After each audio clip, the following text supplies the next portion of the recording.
Bismillahirrahmanirrahim. Assalamualaikum warahmatullahi wabarakatuh. Anak-anakku sekalian yang ibu cintai dan ibu banggakan, sebelum memulai pembelajaran, kita berdoa terlebih dahulu. Berdoa dimulai, berdoa selesai. Selanjutnya, menyanyikan lagu nasional. Baik, sebelum lanjut ke materi, absen dulu ya. Setelah absen, Ibu akan menerangkan materi pembelajaran PPKN tentang kemerdekaan beragama dan berkepercayaan di Indonesia.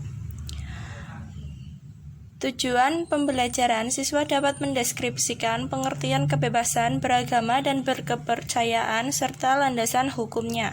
Siswa dapat menyimpulkan pentingnya membangun kerukunan antara umat beragama.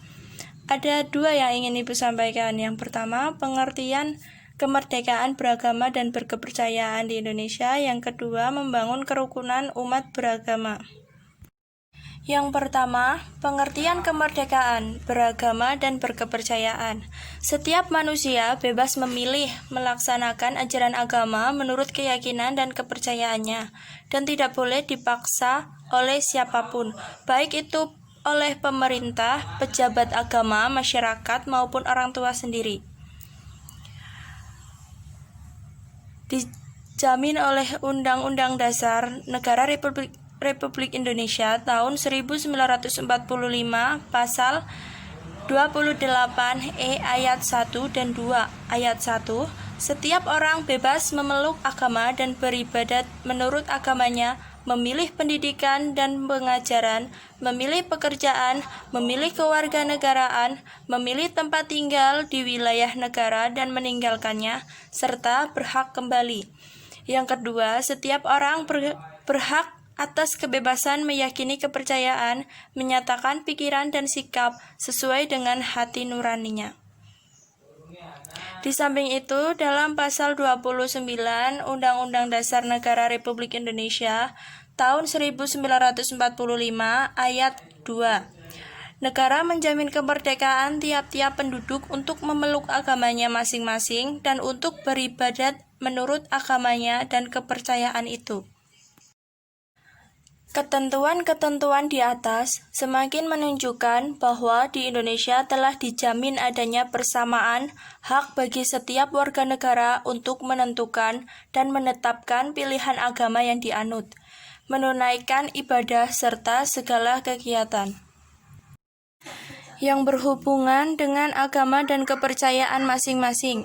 Dengan kata lain, seluruh warga negara berhak atas kemerdekaan beragama seutuhnya, tanpa harus khawatir negara akan mengurangi kemerdekaan, sebagaimana diatur dalam pasal 28I ayat 1 Undang-Undang Dasar Negara Republik Indonesia tahun 1945 yang menyebutkan bahwa hak untuk hidup, hak untuk tidak disiksa, hak kemerdekaan pikiran dan hati nurani, hak beragama, hak untuk tidak diperbudak, hak untuk diakui sebagai pribadi di hadapan umum, dan hak untuk tidak dituntut atas dasar hukum yang berlaku surut adalah hak asasi manusia yang tidak dapat dikurangi dalam keadaan apapun.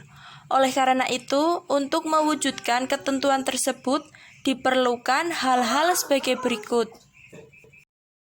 Yang pertama, adanya pengakuan yang sama oleh pemerintah terhadap agama-agama yang dipeluk oleh warga negara. Yang kedua, tiap pemeluk agama mempunyai kewajiban, hak, dan kedudukan yang sama dalam negara pemerintahan. Yang ketiga, adanya kebebasan yang otonom bagi setiap penganut agama dengan agamanya itu. Apabila terjadi perubahan agama, yang bersangkutan mempunyai kebebasan untuk menetapkan dan menentukan agama yang dikehendaki. Yang keempat, adanya kebebasan yang otonom bagi tiap golongan umat beragama serta perlindungan hukum dalam pelaksanaan kegiatan peribadahan dan kegiatan keagamaan lainnya yang berhubungan dengan eksistensi agama masing-masing. Yang kedua, membangun kerukunan umat beragama, kesepahaman dan kesatuan untuk melakukan ajaran agama yang dengan menghormati, perbedaan. Sarana mempersatukan dan mempererat hubungan antara orang-orang yang tidak seagama, tapi bukan ditunjukkan untuk mencampuradukan ajaran agama. Dalam hidup beragama, masyarakat tidak lepas dari adanya aturan pemerintah setempat yang mengatur tentang kehidupan bermasyarakat. Kerukunan umat beragama merupakan sikap mental umat beragama dalam rangka mewujudkan kehidupan yang serasi dengan tidak membedakan pangkat, kedudukan sosial, dan tingkat kekayaan. Kerukunan umat beragama dimaksudkan agar terbina dan terpelihara hubungan baik dalam pergaulan antara warga baik yang seagama, berlainan agama maupun dengan pemerintah. A. Kerukunan antar umat seagama berarti adanya kesepahaman dan kesatuan untuk melakukan amalan dan ajaran agama yang dipeluk dengan menghormati adanya perbedaan yang masih bisa ditolerir.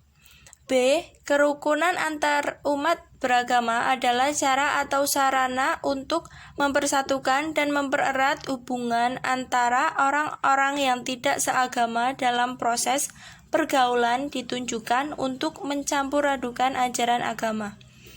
C. Kerukunan antar umat beragama dengan pemerintah. Maksudnya adalah dalam hidup beragama, masyarakat tidak lepas dari adanya aturan pemerintah setempat yang mengatur tentang kehidupan bermasyarakat. Masyarakat tidak boleh hanya mentaati aturan dalam agamanya masing-masing, akan tetapi juga harus mentaati hukum yang berlaku di negara Indonesia. Baik anak-anakku sekalian, pada kesempatan kali ini Ibu sudah menyampaikan materi kemerdekaan beragama dan berkepercayaan di Indonesia. Mudah-mudahan anak-anakku sekalian ini bisa memahaminya dan bisa melaksanakannya dalam kehidupan bermasyarakat, berbangsa, dan bernegara. Terima kasih atas segala perhatiannya. Wassalamualaikum warahmatullahi wabarakatuh.